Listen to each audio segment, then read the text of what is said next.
खमण इडली बनवण्यासाठी सर्वात आधी आपण इडली प्लेटला ग्रीस करून घेऊयात. मी इथे तेलाने ग्रीस करून घेते. तुम्ही आवडीने तेल किंवा तुपाने ग्रीस करून घेऊ शकता.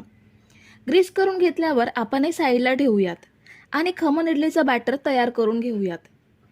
एका मिक्सिंग बाउलमध्ये 2 वाटी बेसन घ्यायचं आहे. बेसन घेतल्यानंतर अर्धा चमचा हळद घेऊयात. त्यानंतर ह्यामध्ये बारीक चिरलेल्या मिरच्या घ्यायच्या आहेत. इथे मी 2 मिरच्या बारीक कापून घेतल्यात. 1 इंच आलं बारीक कापून ॲड केलं, किंवा ह्याऐवजी आलं आणि मिरचीची पेस्ट बनवून ठेवलेली असेल तर ती सुद्धा ह्याऐवजी घेऊ शकता. 1 संपूर्ण लिंबाचा रस घ्यायचा आहे. पाव चमचा हिंग घेऊयात. 1 चमचा साखर घ्यायची आहे. 2 चमचे आपलं नेहमीचं जेवणातलं तेल घेऊयात. चवीनुसार अर्धा चमचा मीठ घ्यायचं आहे.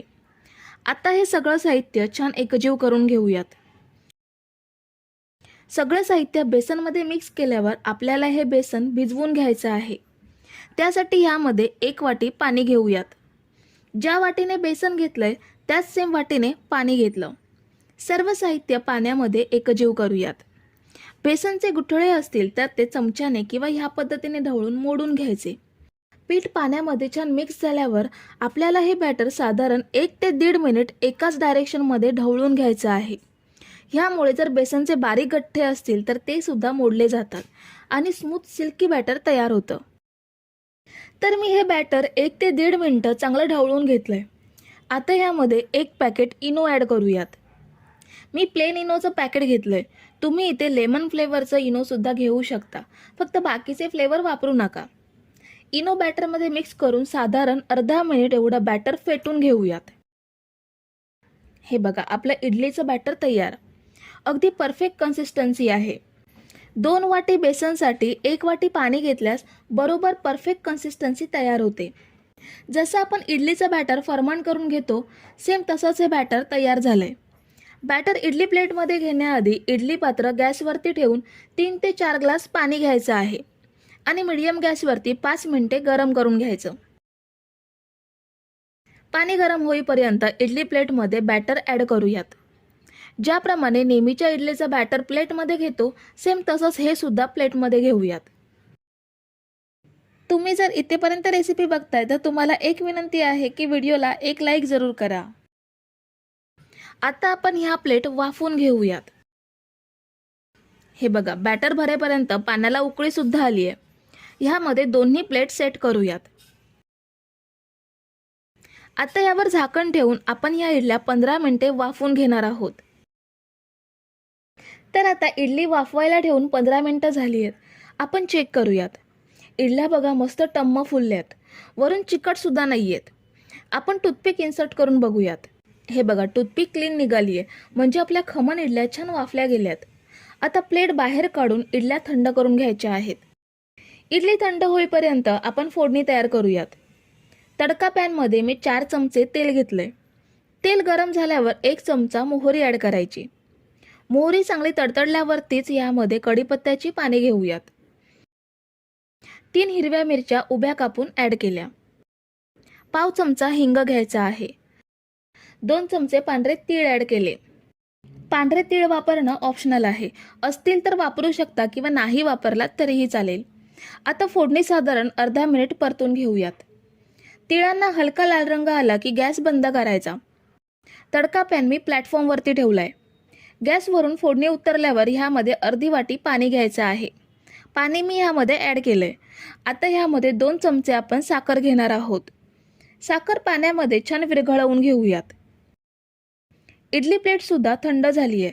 ह्यामधल्या इडल्या काढून घ्यायच्या आहेत. सुरीने इडली काढून घेऊयात. ही इडली पहा, ह्याला किती सुंदर जाळी पडली आहे आणि महत्त्वाचं म्हणजे अगदी जसा कापूस हलका फुलका असतो सेम तशाच ह्या इडल्या सुद्धा हलक्या फुलक्या होतात. सगळ्या इडल्या आपण प्लेटमधून काढून घेऊयात. सगळ्या इडल्या मी प्लेटमधून काढून घेतल्यात. ह्या एका प्लेटमध्ये सेट करूयात. प्लेटमध्ये सेट केल्यावर ह्यावर आपल्याला फोडणीचं साखरेचं पाणी ॲड करायचं आहे. इडल्या जाळीदार झाल्यामुळे पाणी सुद्धा ह्यामध्ये सहज शोषलं जातं. तुम्ही नेहमी डाळ तांदळाच्या, रव्याच्या किंवा पोह्याच्या इडल्या बनवत असाल, पण एकदा ह्या पद्धतीने खमण इडल्या नक्की बनवून पहा. आठवड्यातून 2 वेळा हमखास बनवाल एवढ्या टेस्टी या खमण इडल्या तयार होतात. फोडणी पसरवून झाल्यावरती ह्यावर मी ओलं खोबरं पसरवते आणि कोथिंबीर सुद्धा बारीक चिरून पसरवून घेते. ही इडली तुम्ही चटणीसोबत खाऊ शकता किंवा चटणीशिवाय अशीच सुद्धा खाऊ शकता. खूप छान टेस्टी लागते. एक इडली मी तुम्हाला तोडून दाखवते. ही बघा किती छान जाळीदार बनली आहे आणि अगदी कापसासारखी मऊ लुसलुशीत झाली आहे.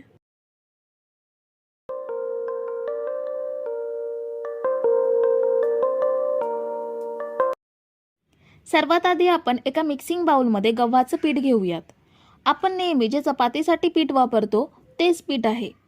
ह्यामध्ये चवीनुसार पाव टीस्पून मीठ घेऊयात आणि अर्धा टीस्पून एवढा ओवा घेऊयात. ओवा हातावर असा चुरून टाकायचा, म्हणजे संपूर्ण पिठाला ओव्याचा छान स्वाद येतो. आता आपण हे पीठ छान भिजवून घेऊयात. जसं चपातीचं पीठ भिजवतो अगदी सेम तसंच, पण थोडं घट्ट पीठ भिजवायचं आहे. थोडं थोडं करून पाणी घेऊन हे पीठ भिजवून घेऊयात. तर हे बघा आपण हे पीठ भिजवून घेतलंय. आता यामध्ये 1 चमचा तेल घेऊयात. आता हे पीठ आपल्याला 1 ते 1.5 मिनिटं चांगलं मळून घ्यायचं आहे. तर हे बघा आपण हे पीठ छान मळून घेतलंय, छान मऊसर मळून घेतलंय. आता याचा गोल गोळा बनवून घेऊयात आणि हा गोळा 20 मिनिटे असाच झाकून ठेवायचा आहे. आता एका मिक्सिंग बाउलमध्ये 1 उकडलेला बटाटा स्मॅश करून घेतलाय तो घेतला. 1 कांदा बारीक चिरून तो ॲड केला. अर्धी सिमला मिरची बारीक कापून घेतली आहे. अर्धा गाजर साल काढून किसून घेतलाय. 2 तिखट हिरव्या मिरच्या बारीक कापून ॲड केल्या. थोडीशी कोथिंबीर बारीक चिरून ॲड केली. आता यामध्ये काही सुके मसाले ॲड करूयात. अर्धा चमचा लाल तिखट घेऊयात. हिरव्या मिरच्या आणि लाल तिखट आवडीनुसार कमी जास्त करू शकता. अर्धा चमचा जिरे पावडर घेऊयात. अर्धा चमचा चाट मसाला घ्यायचा आहे आणि चवीनुसार मीठ ॲड करूयात. आता सगळं छान एकजीव करून घ्यायचं आहे. सगळं व्यवस्थित मिक्स करून घेऊयात. तर हे बघा आपण सगळं छान मिक्स करून घेतलंय. स्टफिंग आपलं रेडी आहे. आता आपण मळून ठेवलेल्या पिठाला 20 मिनिटं झाली आहेत. ह्या पिठाचे आपल्याला समान 2 भाग करून घ्यायचे आहेत. आता एक एक गोळा घेऊन लाटून घेऊयात. सुकं पीठ लावून आपण लाटून घेऊयात. ही पोळी आपल्याला नेहमीच्या पोळीपेक्षा जाड लाटून घ्यायची आहे. तर आपण पोळी लाटून घेतली आहे. ही बघा एवढी जाड लाटून घ्यायची आहे. ह्यावर आता बनवलेला मसाला पसरवून घेऊयात. व्यवस्थित सगळीकडून एकसारखा पसरवून घ्यायचा आहे. मसाला पोळीवरती पसरून झाल्यावर ह्या पोळीचा आपल्याला रोल बनवून घ्यायचा आहे. मध्ये अजिबात गॅप न ठेवता रोल बनवून घेऊयात.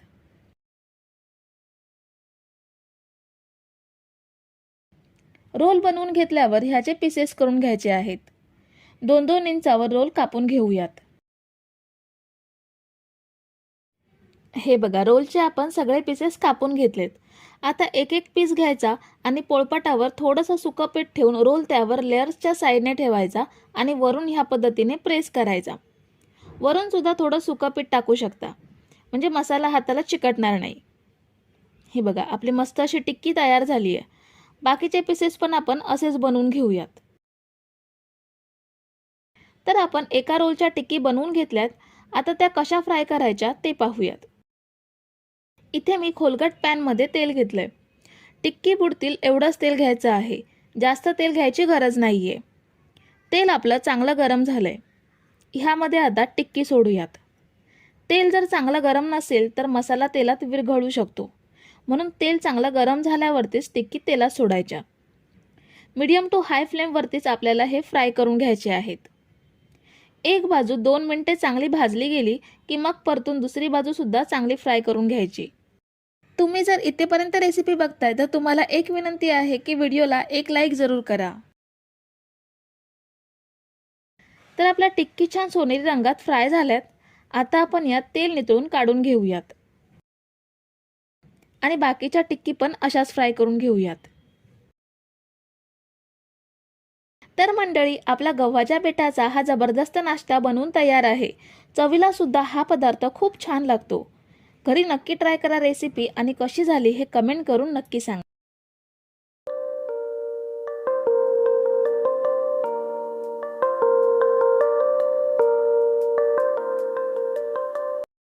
तर सगळ्यात आधी आपण एका मिक्सिंग बाउलमध्ये 2 वाटी मैदा घेऊयात. मैद्याऐवजी तुम्ही गव्हाचं पीठ सुद्धा वापरू शकता. अर्धा चमचा चवीनुसार मीठ घ्यायचं आहे. अर्धा चमचा ओवा घेऊयात आणि 2 चमचे तूप घ्यायचं आहे. तूप मी थंड वापरलंय, गरम करून घेण्याची आवश्यकता नाहीये. आता आपण हे सगळं साहित्य व्यवस्थित मिक्स करूयात. आपण जे तूप यामध्ये घेतलंय ते ह्या मैद्यामध्ये सर्वत्र व्यवस्थित मिसळून घ्यायचं. तुपामुळे वरच्या आवरणाला मस्त असा खुसखुशीतपणा येईल. तर मी तूप मैद्यामध्ये व्यवस्थित मिक्स करून घेतलं. मैद्याची अशी घट्टसर मूठ वळली जाते, म्हणजे तुपाचं परफेक्ट प्रमाण आपण मैद्यामध्ये मिक्स करून घेतलंय. आता यामध्ये आपल्याला थोडं थोडं पाणी घेऊन मैदा मळून घ्यायचा आहे. आवश्यकतेनुसार पाणी घेऊन आपण छान असं मऊसर पीठ मळून घेऊयात. तर हे बघा, मी छान असं पीठ मळून घेतलंय. यावर आता झाकण ठेवून आपण हे 20 मिनिटे मुरवून घेऊयात. पीठ मुरेपर्यंत आपण मटारचं सारण बनवून घेणार आहोत. गॅसवरती मी खोलगट पॅन ठेवलाय. ह्यामध्ये मी 2 चमचे तेलसुद्धा घेतलंय. पाव चमचा आपल्याला हिंग घ्यायचा आहे. अर्धा चमचा जिरं घेऊयात. अर्धा चमचा बडीशेप घेतली. आता हे आपण तेलामध्ये 1 मिनिटभर फ्राय करून घेऊयात. यानंतर आपल्याला ह्यामध्ये 2 हिरव्या मिरच्या बारीक कापून ॲड करायच्या आहेत. 1 इंच आलं मी किसून घेतलंय. तुमच्याकडे आल्याची पेस्ट असेल तर ती सुद्धा तुम्ही ह्याऐवजी घेऊ शकता. ही सुद्धा आपल्याला साधारण मिनिटभर फ्राय करून घ्यायची आहे. आलं आणि मिरची फ्राय केल्यानंतर ह्यामध्ये आपण पाव चमचा हळद घेऊयात. 1 चमचा लाल मिरची पावडर घ्यायची आहे. आपण यामध्ये मिरच्या सुद्धा घेतल्या आहेत. याचा अंदाज घेऊन तुमच्या आवडीनुसार मिरची पावडर कमी जास्त करू शकता. अर्धा चमचा आपल्याला धने पावडर घ्यायची आहे आणि अर्धा चमचा गरम मसाला घेऊयात. हे सुद्धा आपण बाकीच्या साहित्यासोबत साधारण 1 मिनिटभर खमंग भाजून घेऊयात. मसाले भाजून घेतल्यानंतर ह्यामध्ये आपल्याला 1 वाटी मटर घ्यायची आहे. मटर मी आधीच उकडून घेतली आहेत. हे यामध्ये ॲड करूयात आणि छान मिक्स करून घेऊयात. मटार मिक्स केल्यावर आपल्याला ह्यामध्ये 1 मीडियम साईजचा बटाटा ॲड करायचा आहे. बटाटा मी उकडून कुस्करून घेतलाय. बटाटासुद्धा मटारसोबत छान मिक्स करून घ्यायचा आहे. मिक्स केल्यानंतर ह्यामध्ये चवीनुसार मीठ ॲड करूयात आणि थोडीशी बारीक चिरलेली कोथिंबीर ॲड केली. पुन्हा एकदा सगळं छान एकजीव करून घ्यायचं आहे. सगळं साहित्य व्यवस्थित मिक्स केल्यावर आपल्याला हे स्मॅशरने स्मॅश करून घ्यायचं आहे. ह्या पद्धतीने पावभाजीच्या स्मॅशरने किंवा चमच्याने सुद्धा तुम्ही हे छान स्मॅश करू शकता. मटार आणि बटाटा चांगला उकडलेला आहे, त्यामुळे अगदी सहज हे स्मॅश होतं. तर हे बघा, आपण हे छान असं स्मॅश करून घेतलं. आपली मटारची भाजी तयार आहे. गॅस बंद करूयात आणि ही भाजी आपण थंड करून घेऊयात. 20 मिनिटं झाली आहेत मटारची भाजी बनवेपर्यंत. पीठ सुद्धा चांगलं मुरलं गेलंय. ह्याचे आता आपण लहान लहान गोळे बनवून घेऊयात. आपण चपातीसाठी जेवढा गोळा बनवतो त्यापेक्षा हे गोळे आपल्याला लहान बनवायचे आहेत. ह्याप्रमाणे आपण सगळ्या पिठाचे गोळे बनवून घेऊयात.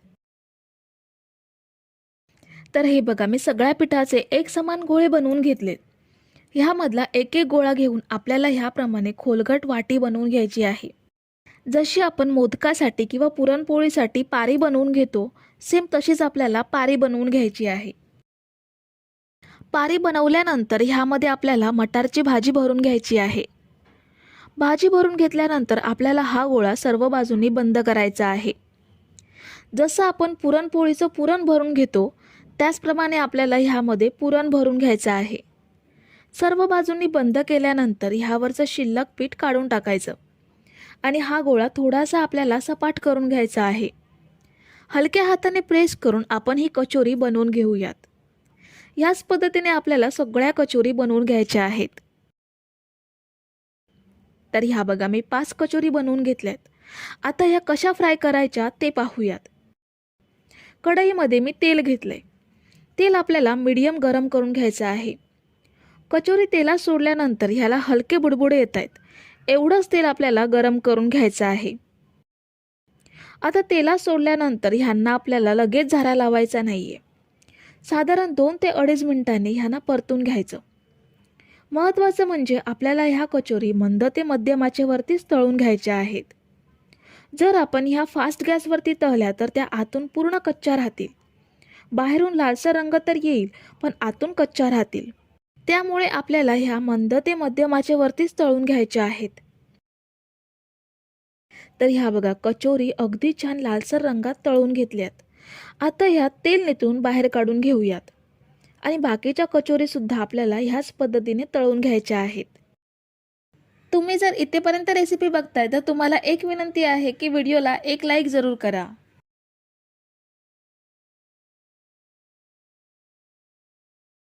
तर ह्या सुरुवातीच्या कचोरी मी तळून झाल्यानंतर तुम्हाला मी एक कचोरी तोडून दाखवते. ही बघा किती छान खुसखुशीत झाली आहे ते.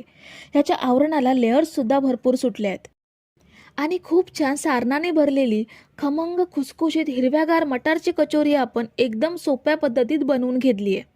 तुम्ही या कचोरी पार्टीसाठी किंवा संध्याकाळच्या चहासोबत सुद्धा खाऊ शकता.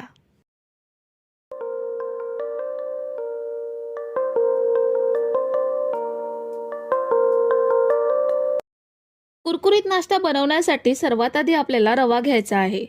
मी इथे 1 वाटी रवा घेते. हा जाड रवा आहे.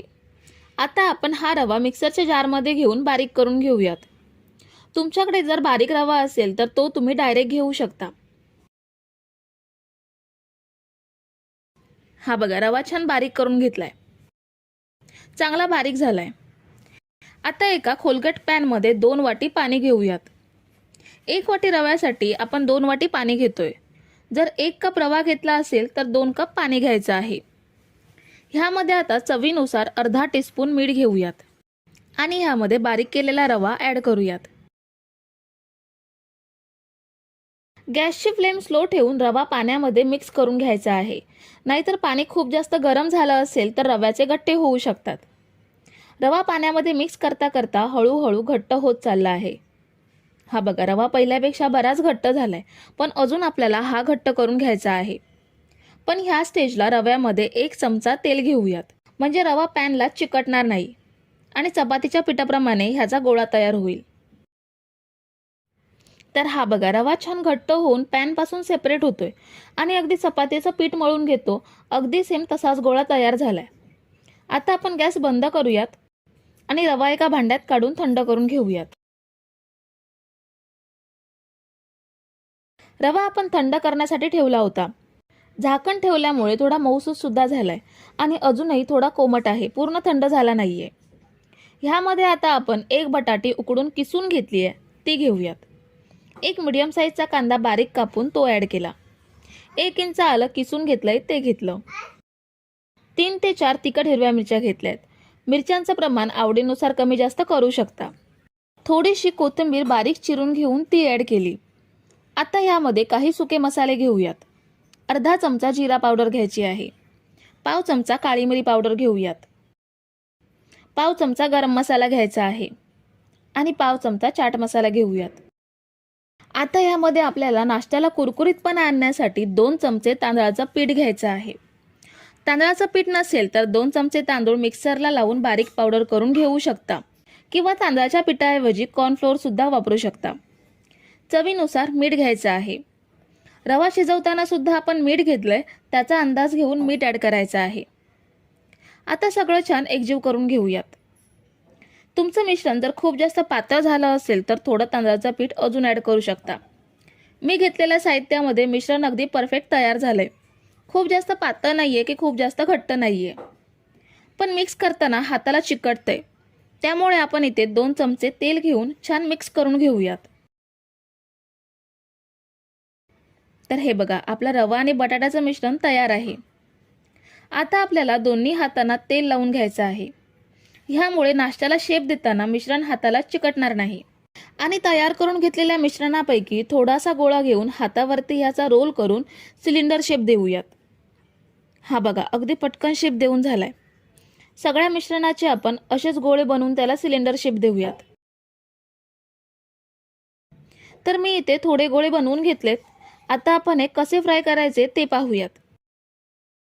इथे आपण कढईमध्ये तेल गरम करत ठेवलंय. हे तेलात सोडताना तेल चांगलं गरम असलं पाहिजे. तेल जर चांगलं गरम नसेल तर हे तेलात विरघळू शकतात. आपण सगळे गोळे तेलात सोडूयात. तेलात सोडल्यावर आपल्याला ह्यांना लगेच चमचा लावायचा नाहीये की लगेच परतून घ्यायचे नाहीयेत. 1 ते 1.5 मिनिटे ह्यांना सेट व्हायला द्यायचा आणि नंतर परतून घ्यायचे. तुम्ही जर इथेपर्यंत रेसिपी बघताय तर तुम्हाला एक विनंती आहे की व्हिडिओला एक लाईक जरूर करा. हे गोळे आपल्याला मीडियम टू हाय फ्लेमवरतीच तळून घ्यायचे आहेत. कारण रवा शिजवलेला आहे आणि बटाटा सुद्धा उकडलेला आहे. त्यामुळे हे आपल्याला मीडियम टू हाय फ्लेमवरतीच तळून घ्यायचे आहेत. आता आपण हे छान सोनेरी रंग येईपर्यंत तळून घेऊयात. तर हे बघा, काही मिनिटात हे छान तळले गेलेत. आता हे तेल नितळून काढून घेऊयात आणि बाकीचे गोळे सुद्धा असेच फ्राय करून घेऊयात. तर मंडळी, आपण काही रोल तळून घेतलेत. खूप छान तयार झालेत. आपण हे तोडून बघूयात. हे बघा, बाहेरून मस्त कुरकुरीत आणि आतून मस्त जाळीदार सॉफ्ट बनलेत. हे तुम्ही टोमॅटो सॉस किंवा चटणी सोबत खाऊ शकता. तर मंडळी, रेसिपी कशी वाटली हे कमेंट करून नक्की सांगा आणि व्हिडिओला न विसरता लाईक करा. रेसिपी तुमच्या मित्रमैत्रिणींसोबत शेअर करा आणि चॅनलला सबस्क्राईब केलं नसेल तर लगेच सबस्क्राईब करून घ्या. थँक्यू.